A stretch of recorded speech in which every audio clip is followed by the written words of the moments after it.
Thanks a lot, Dale. Good to see you all here this morning. Appreciate your presence. Get things fired up here.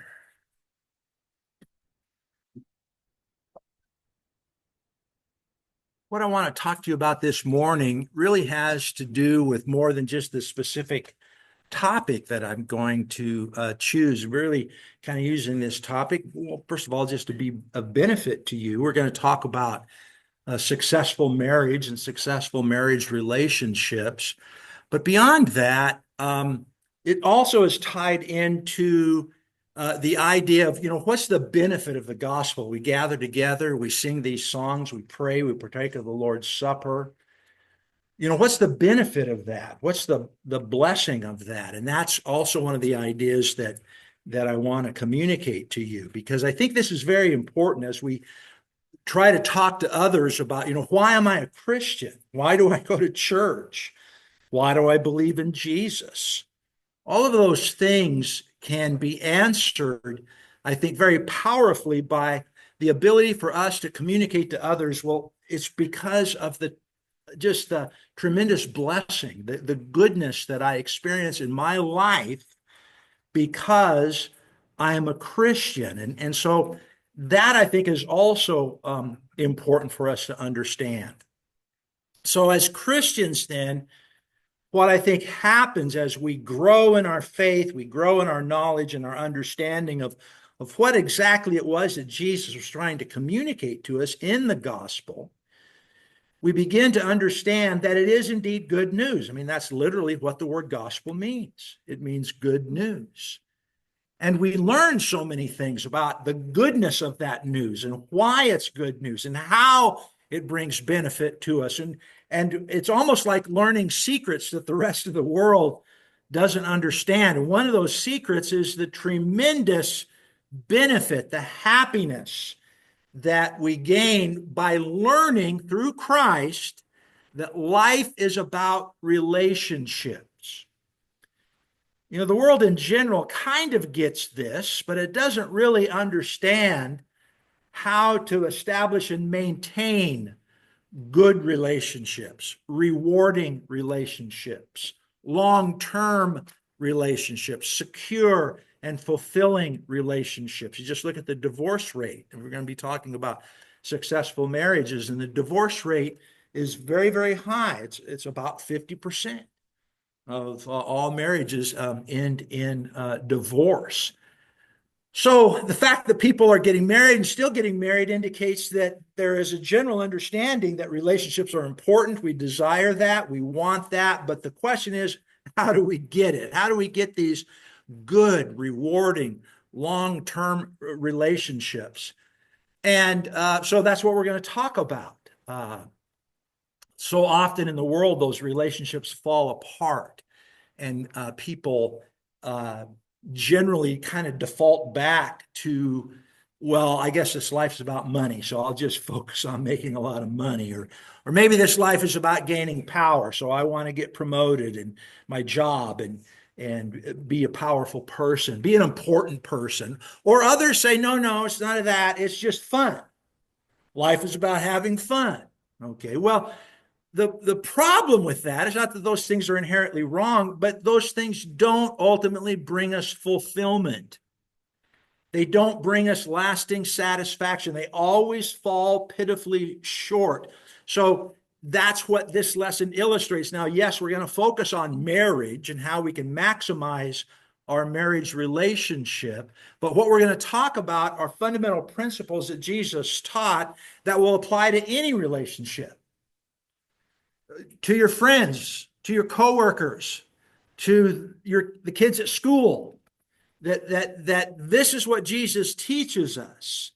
And what we're going to see is that really it's all about values. And when we begin to understand that that was the core message that Jesus wanted to communicate, we can apply that specifically, as we will this morning, to our marriage relationship, but understand it applies across the board. That these values that we're going to see, and we're going to see one central value that Jesus taught, that Jesus is saying, this is the key. If you understand this value, you understand the key to all relationships.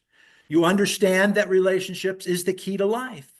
It's how you maximize life. How can I have the best possible life in a world that we all agree is pretty messed up sometimes, right? It's just crazy what goes on out in the world. Well, how do we go about having a maximal life experience in this messed up world? And the benefit then that's added to that is eternal life in the perfection of the life to come, that life that Jesus will reveal to us in all of eternity. And so we're going to apply this specifically to marriage, but again, understand that it applies to all the relationships that you sustain in this life. And what we're saying is it's all about values. Okay. And so applying this specifically to our marriage relationships, successful marriages don't just happen. They are the result of a great deal of hard work and effort. Two people may indeed fall in love and proverbially live happily ever after, but that happiness is no accident. It's not the result of fate.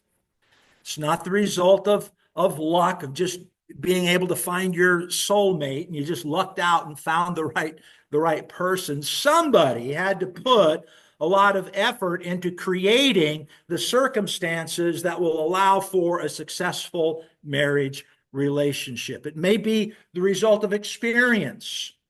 A lot of times people do get divorced that first time around, but at least they learn some things from that failed relationship and they don't repeat them in subsequent relationships. And so it's kind of the school of hard knocks. Some people do learn from their experience and they learn from past failed relationships, at least the things not to do.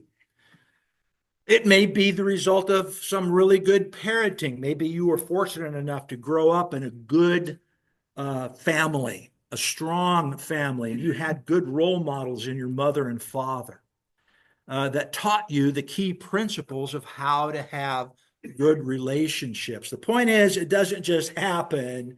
There's a lot of work that has to go on. There's a lot of effort that has to happen in order to have a successful marriage. And by the way, that's true for all relationships.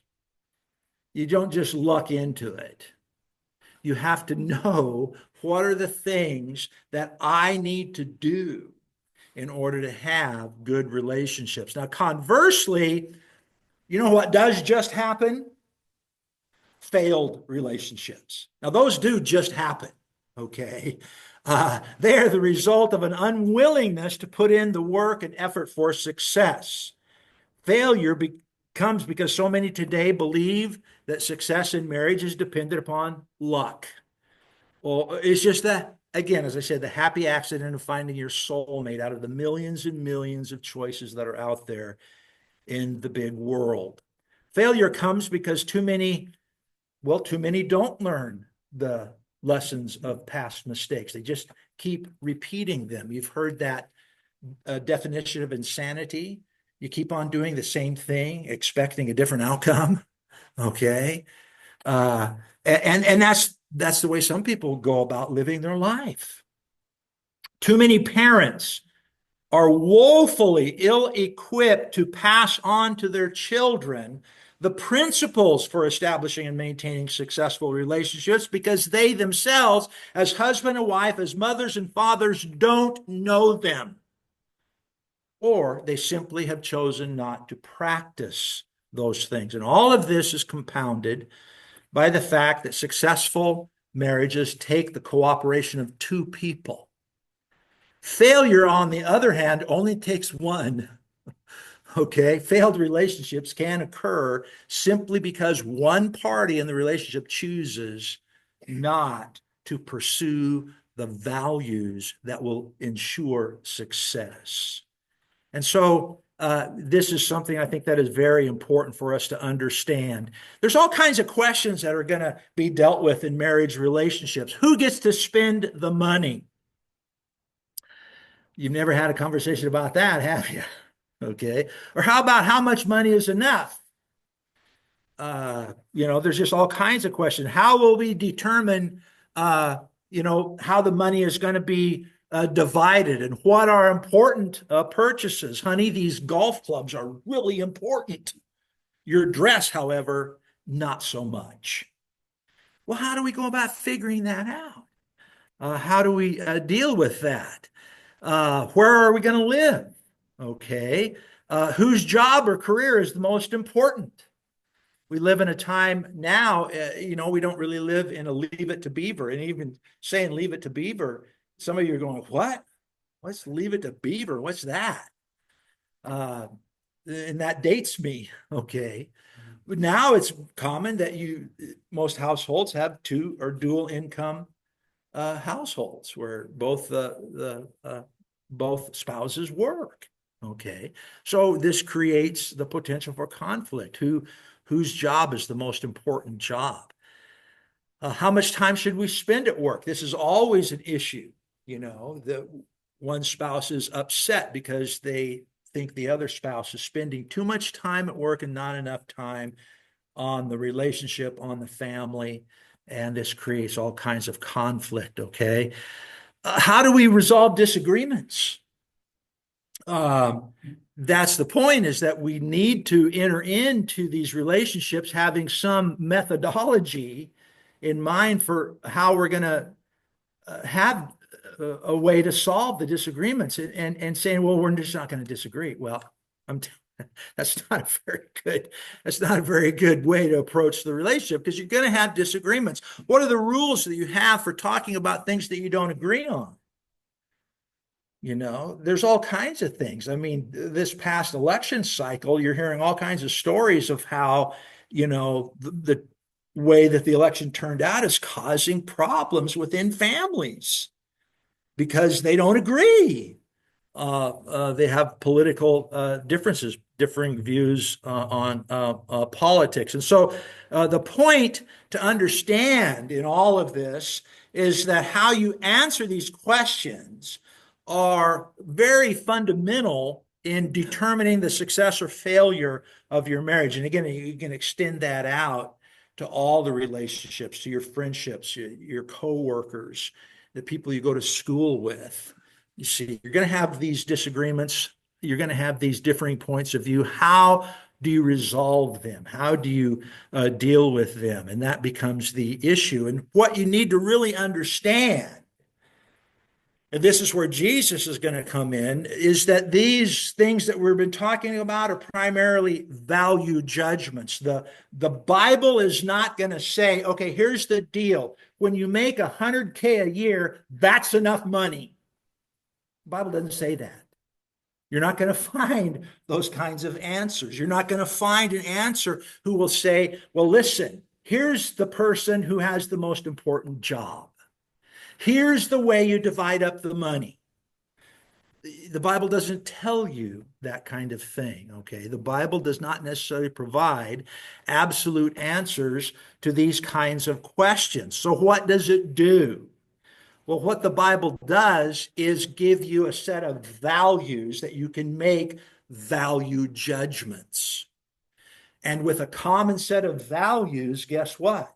You're going to come up with a common set of judgments upon those values. And that's really what Jesus did. Let's look in Luke, the 20th chapter. One of the most important things for us to understand is that really what Jesus was doing and what is the basis of the gospel is this understanding of value judgments and giving us the tools that we need so that we can make good judgment, as Jesus himself teaches us, judge righteous judgment. Well, how do we do that? And so you can look at a passage like Luke 20, and we're going to pick up in verse number 22. This is a question that they put to Jesus. They're really trying to trick him. These are the enemies of Jesus. But the way Jesus answers the question is very insightful. So they ask in verse number 22, is it lawful for us to pay taxes to Caesar or not? But he perceived their craftiness and said to them, why do you test me? Show me a denarius. Whose image and inscription does it have? And they answered to him, Caesar's. And he said to them, render therefore to Caesar the things that are Caesar's, and to God the things that are God's. But they could not catch him in his words in the presence of the people, and they marveled at his answer and kept silent. Now, this is the point. What Jesus is doing is a reflection of his value system. And Jesus did not believe, as you can see from the answer here, Jesus did not believe that you live in a world in which you have no other responsibilities other than your direct responsibilities to God. That's the key to the answer, right? Render unto God the things that are God's, and unto Caesar the things that are Caesar's. What Jesus teaches is that you have responsibilities to both spiritual things and to physical things. The trick is to figure out when to which. When do I put my emphasis on the right spiritual syllable? Okay. How do I go about figuring that out? That's what Jesus is talking about. It's all about priorities and establishing valuable priorities that give you the tools necessary to make these good judgments, what Jesus calls righteous judgments. And so this is what Jesus is doing, and is core to your ability to understand why the good news is good news. It's good news because Jesus teaches a set of values, and basically it's just one core value that will allow you to establish and maintain effective, and by effective I mean biblical, and by biblical I mean things that will bring blessing to your life. You're going to like what this will do, how it will change your ability to navigate in a chaotic world, in a chaotic workplace, in various chaotic environments that you go about in this world. And when you can't figure out, why did that guy cut me off in traffic? What was the point of that? What's up with these people who have to, does anybody here have a Subaru? I want to ask that question first. Because I'm telling you what, I don't know what they do. They must train them at the Subaru dealership to go ripping past you on the freeway, get in front of you, and then do what? Slow down, right? Why do people do that? See, now that's the world you live in. You live in a world that people do stuff that just makes you go, what's up with these guys? They drive like jerks. So how are you going to deal with that? Well, you can do it the way I used to do it. Get mad and honk my horn, put the high beams on. I'll give them a taste of their own medicine. And I found out that doesn't work. All that does is, make me have to go to the doctor and complain about, having an upset stomach all the time. And so this is what Jesus is doing. Jesus is teaching us a core value that not only allows us to have biblical priorities, but priorities that work, that allow us to get along in a world that's often unfair, not a particularly nice place to work, and will allow us to establish and maintain effective, rewarding relationships. Okay? So what we're going to see here, this is the core value that Jesus taught. Jesus taught the core value of love, and there's a lot more that we could talk about that, and we won't have time to talk about it. We'll have to just save that for subsequent lessons. But the primary principle, the primary value that Jesus taught was this value of love and how important love is. In Matthew, the 22nd chapter, let's go back there, Matthew 22. And begin at verse number 35. Then one of them, a lawyer, it's always a lawyer, ask these questions. Yeah. And one of them, a lawyer, asked him a question, testing him, saying, Teacher, what is the great commandment in the law? Now, it's amazing the answer that Jesus gives him. And this is a reflection of his core value. This is what he's going to tell this lawyer. He's going to say, here it is. This is it. This is what life's all about. Okay. Jesus answered and said to him, you shall love the Lord your God with all your heart, with all your soul, and with all your mind. This is the first and great commandment. And the second is like it. You shall love your neighbor as yourself. And so you probably heard that before, haven't you? The real critical thing is to understand his application of it. And that comes down in verse 40. His actual application, when he says, now this is what that means. Loving God and loving your neighbor. This is what it means. This is what you need to take away. This is what he wants the lawyer to understand. This is what he wants you and me to understand. He says in verse 40, on these two commandments hang all the law and the prophets. Everything that you read in Scripture, everything that God ever said, stuff like don't lie, bad idea to lie, don't steal. That's another one. I don't want you doing that. And then conversely, there are positive things that God said. God said, be forgiving. Sometimes that's hard to be forgiving. Be patient. Sometimes it's hard to be patient, especially with them people that drive them Subarus. Why did he say that? That's what Jesus is explaining. Jesus is saying, you know why God said that? You know how he said everything that he said to do and everything he said not to do? They are all expressions of love. Every one of them. It's a way which you can show forth love and build what kind of relationships? Good ones. Durable ones.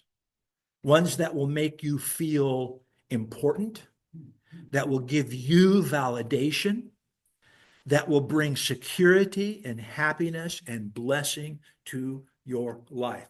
Every command that is ever written in the Bible was written with this in mind. All commands of God are expressions of love. And when you understand that, that's what Jesus taught. Then you're getting to the foundational principle by which you equip yourself to maximize your relationships with other people. And they can become the kind of relationship that you truly desire. God's commands are designed to help us have a loving relationship with God. And that's the first thing he talked about. And there's lots of ways we can express this. Again, staying here in the Gospel of Matthew, but going to chapter number 5, you look in, this is the Sermon on the Mount. And in Matthew 5 at verse number 43, Jesus famously said, you have heard that it was said, you shall love your neighbor. Now, again, that's not the first time you've heard that. You know that that's something Jesus said. In fact, that's back in the old law, the law of Moses, the Old Testament taught that idea. The issue here that we want to explore is, why did God say that? Why did God command it? It's not just something that's really hard. You mean I got to love that guy that drives a Subaru? Yeah, that's what God's telling me. Gary, you got to love that guy. Oh, that's so hard, Lord. Why do you make me do these hard things? Well, you see, here's the reason. If you go down and you read what he says in the rest of the teaching, you'll understand why he says that. We'll pick up at verse 44. But I say to you, love your enemies, bless those who curse you, do good to those who hate you, and pray for those who spitefully use and persecute you, that you may be sons of your Father in heaven. And that's the primary reason, that we may reflect the goodness of God and that his character traits start becoming our character traits. We start thinking in the same way that our Heavenly Father. And he said, that's why I said, love your enemy, you see. Because in Romans, we're told that while we were still sinners, Christ died for us. We were all enemies of God. But what did Christ do? Dennis did a wonderful job of talking about the inner turmoil that Jesus had to deal with the night before his crucifixion. And yet Jesus went through that. Why did he do that? Because he loved us. Because he wanted to be like his Father. That same kind of patience, that same kind of willingness to sacrifice self for the betterment of others. See, this is what he's talking about. Verse 48, therefore you shall be perfect. That's not absolute perfectionism. Perfect in that sense simply means mature. That you shall be spiritually mature, even as your Father in heaven is spiritually mature. This is one of the ways that we do that. This is how we reflect that. It's an expression of love. We begin to develop the same qualities, attributes, characteristics. We begin to think and understand the world around about us in the same way God does. And that expresses our love, our admiration, our appreciation to him. Okay.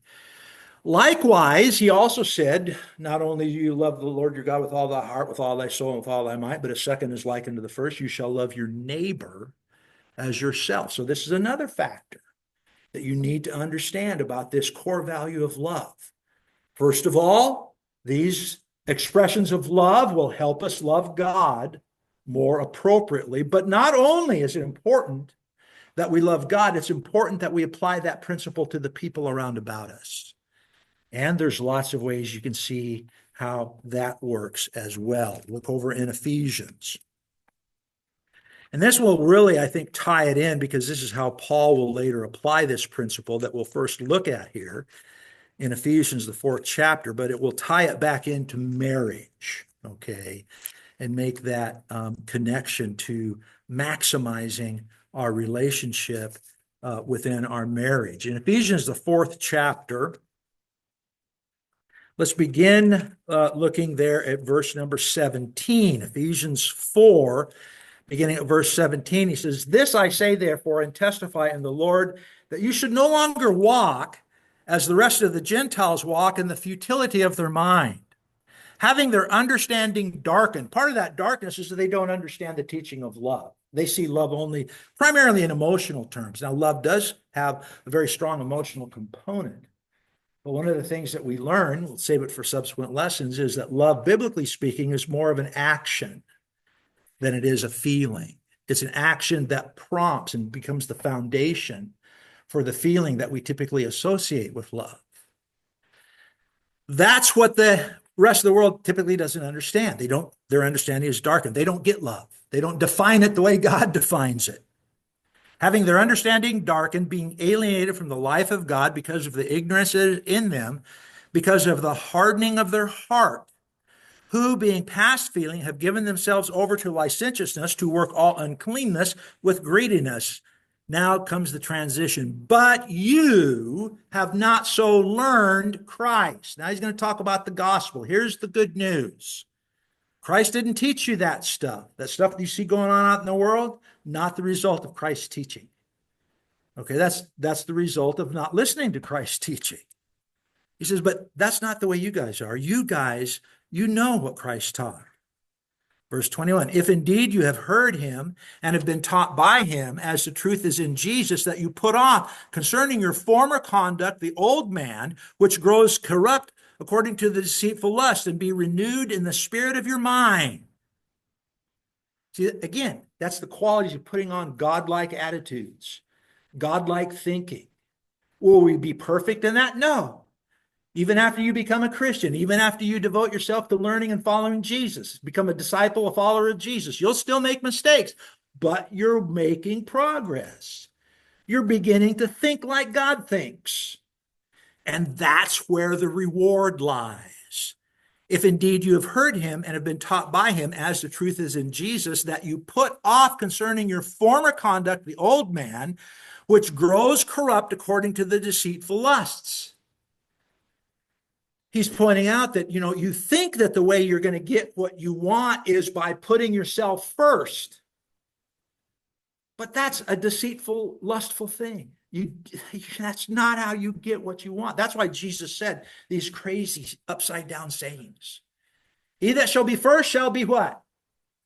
Last. He that seeketh his life shall lose it. Why did he say that stuff? Because he takes the assumptions of the world and inverts them and says it's the exact opposite of what the world typically thinks.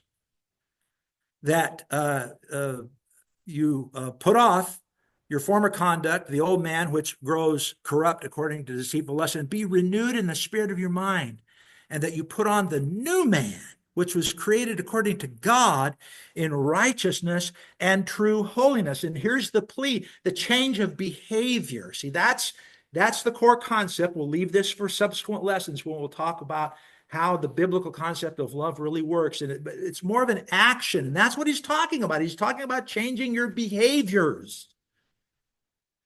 Okay. Now, we all know that Jesus says stuff like that. That gets back to the don't lie and don't steal and be kind and be forgiving stuff, right? But next, note verse 25. Therefore, putting away lying, because of that transformation, don't lie anymore. Well, why? Why should I not lie to my neighbor anymore? Well, he will explain it to you. Therefore, putting away lying, each one of you speak the truth with his neighbor, for we are members of one another. See, that's what we disassociate. I don't have nothing to do with that guy. That guy had nothing to do with me. What do I care what happens to him? Well, see, that's the problem. We tend to fracture. We tend to split off. And what Christ is teaching us, what Paul is saying is it's the exact opposite. We are all interconnected. You have to understand the interconnectedness of humanity. That what you do doesn't just affect you, it affects the other people around you, and what they do, conversely, comes back and affects you. And he's going to apply that principle subsequently, more precisely to the marriage relationship. Go on to the next chapter. This is the whole point he makes when he now speaks specifically about marriage. So we move to chapter 5 now, picking up in verse 25. Husbands, love your wives, just as Christ also loved the church and gave himself for us. So right there, that's a different kind of love. It's not a self-love that puts self first. It's a kind of love that puts the other person first. He says, Christ put the needs of the church ahead of his own. He said, if there's any sacrificing to be done around here, I go first. And that's what we as husbands need to recognize. Any sacrificing that needs to be done in this family, I go first. That he might sanctify it and cleanse it with the washing of water by the word, that he might present it to himself, a glorious church. He's talking of the church as the bride, that Jesus is married to the church. That he might present it to himself, a glorious church, not having spot or wrinkle or any such thing, but that it should be holy and without blemish. So husbands ought to love their wives, now listen, as their own bodies. See how that connects back up to the same reason why he said you don't lie to your neighbor? Because we're all what? We're all interconnected. That's what you have to understand as a husband, as a wife, that you cannot do a thing and have that thing not have some kind of impact on the person, because that's the thing. Adam said it when God presented Eve to her. Remember what he said? This is now bone of my bone and flesh of my flesh. Therefore, a man shall leave his father and mother and cleave to his wife, and the two shall become what? One flesh. From the beginning, God taught this concept, this idea of interconnectedness. We're all interconnected. And that's why you don't lie. That's how I show love to my wife. And the wife can show love to the husband, to my neighbor, to my fellow student at school, to my coworker. You see, this is what he's talking about. It's all based on understanding that, knowing that when I lie, I'm working to destroy relationship. I'm tearing it down. I'm creating an environment where the relationship cannot last. It cannot prosper. It can't be built on lies, and therefore it is ultimately not destructive to the person I'm lying to, but ultimately it's destructive to who? To me. I am not operating in my own best interest. These are the values that Jesus will teach us. It is a love that recognizes, oh, that's why God said don't lie. That's why he said, don't steal. That's why he said, be kind and be patient, even with people who drive them Subarus.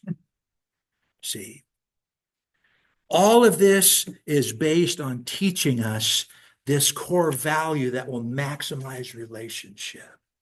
Again, now we've talked about how this helps us maximize our relationship in marriage, but it goes across the board. It will work in all the relationships that we sustain, especially in your relationship with God. Maybe this morning you realize I need to have that relationship with God.